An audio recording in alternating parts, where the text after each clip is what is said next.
నాకు ఇదే అర్థం కాదు సాయి. మనుషులు గురువు శరణులోకి వెళ్ళటానికి భయపడతారెందుకు? నిజానికి గురువులు ఆత్మని అంధకారం నుంచి విడిపించి ప్రకాశం వైపు తీసుకెళ్తారు. మరి వ్యతిరేకత ఎందుకు? వారిని మనం ఏమీ చేయలేము.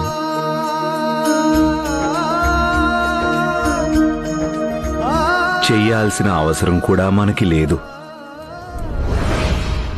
దేవుడి మీద విశ్వాసం ఉంచు లక్ష్మి.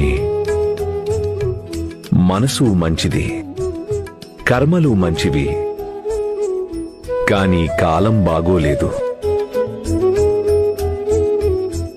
ఏ రోజైతే మంచి కాలం వస్తుందో అప్పుడు దేవుడు మంచి ఫలమిస్తాడు. కానీ లక్ష్మి, అప్పటిదాకా పోరాడాలి, ఓడిపోకూడదు.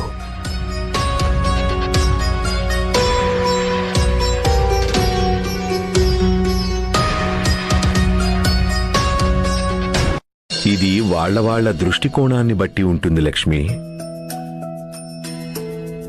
ఒక కోణం ఏంటంటే, దాన్ని బట్టి నీకు అనిపిస్తుంది ఎవ్వరికీ నీ మీద విశ్వాసం లేదని.